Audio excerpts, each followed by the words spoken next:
We have had 10 rounds of talks at different levels since August 2009. There'll be another coming up in August. We just had one in April. So I think there actually is a strong political commitment, despite what the former Trade Minister might or might not have said, former as of last night.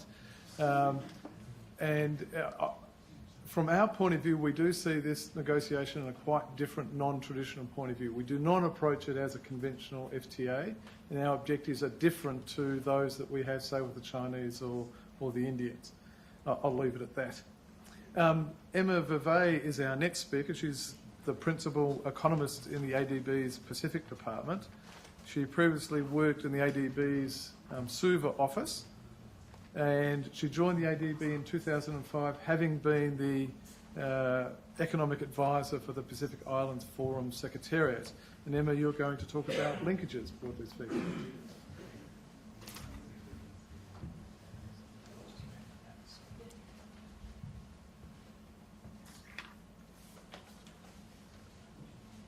So I'm going to talk about some upcoming work that we've really just kicked off recently on Pacific economic linkages. The ADB has 14 Pacific developing member countries, and we also have a very large number of Asian developing countries, and quite often within the bank, being a big bank and dominated by people working on Asia, it's hard to wave the Pacific flag. But this is a topic that's sort of had quite some interest both within our economic area, more broadly within the bank, and also in our regional cooperation area. Because the Pacific is located right next to Asia, and we're seeing some quite transformational things happening in Asia. The pickup in their share of the world economy, really returning to a situation that hasn't been the case since the Industrial Revolution, basically, when Asia lost its dominance in the world economy. Our Asian Development Bank Institute in Tokyo has done quite a lot of work on the sort of future forecasting of Asia, and really shows considerably high growth projections through to 2030, going forward to 2050 as well. And indeed, by about 2030, the Asian countries as a group will have a per capita income of around about $40,000 US on average, these countries, which sort of puts them on par with sort of a European standard in many respects. So that's a lot of potential sitting right next to the Pacific. You can, say that, there's opportunity there for the Pacific. Look, the Asian growth has been driven by the growing middle class. It's driven by urbanisation, and it's also being driven by strengthened regionalism. Of course, there's some risks to growth going forward. The future is always, to some degree, unknown. But if these risks are indeed managed well, the potential growth of Asia over the next couple of decades is quite astounding.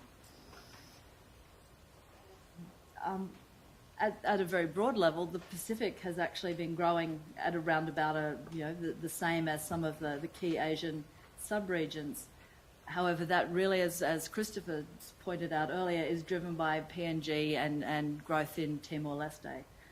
So, it's not really that full story. We see great diversity amongst the Pacific countries, and in fact, most of them having a low growth around about 2-3%.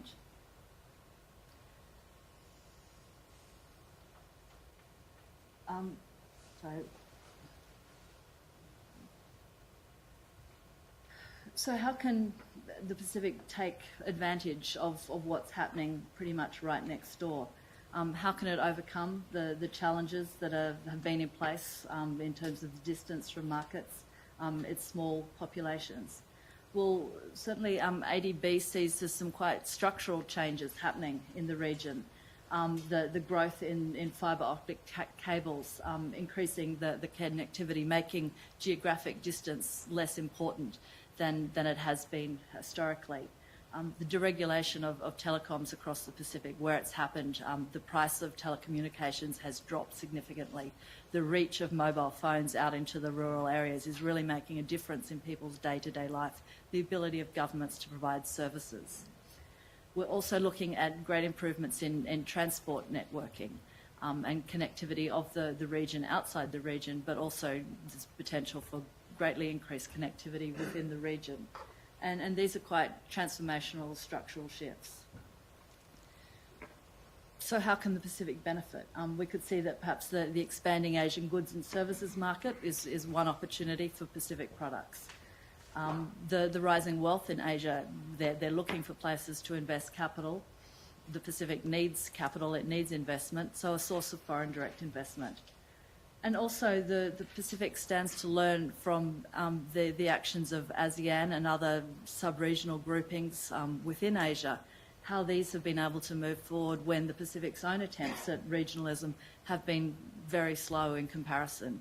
And you've got a situation in Asia where countries were at war or close to war with each other, and yet they've come together within the one regional grouping, and such historic differences have been overcome. Pacific countries are coming from a much less troubled relationship with each other. So I think there's certainly lessons to learn from the Asian regionalism for the Pacific. So the ADB is starting out on a sort of an umbrella group of studies, looking at how Asia can be proactive in capturing the benefits of what we're calling the Asian century.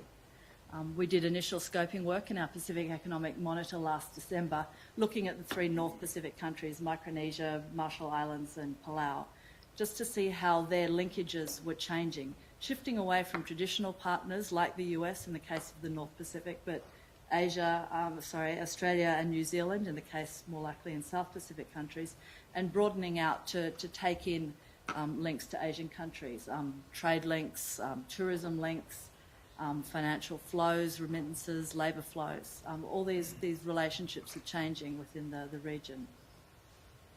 And the Pacific, the looking at the North Pacific showed that there's a lot of problems with the data. Yes, there's global databases, UNCTAD for example, but trying to reconcile that with the Pacific Island data available and even the partner countries' data. Lots of issues in that.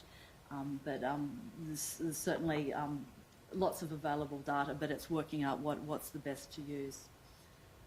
Our work showed that Palau had extremely strong tourism links, trade links and ODA links with Asia, FSM and RMI much less so than Palau had managed to do. We're looking at doing some work we've started some work with the Asian Development Bank Institute with some Australian funding, which is looking to be completed by the end of 2003, looking at leveraging the benefits of the Asian growth and economic integration, really focusing on the questions that I've been raising so far, delving in a bit deeper, looking at key transmission challenges, but most importantly, the policies that the countries need to put in place to actually capture the benefits and mitigate some of the possible costs. A second area of study is, I'll go through that one pretty quickly, is trade and transport facilitation. So looking at the trade and the transport flows and bringing these together, and the data being used for targeted support to improve trade and transport flows in the Pacific. This is work that will be funded by the Government of Japan and will be completed about mid-2015. And that's the broad range of the types of work we're doing. We'll be looking for partners to get involved in it. Research opportunities will be advertised and papers sought on these topics. So it's an interesting area going.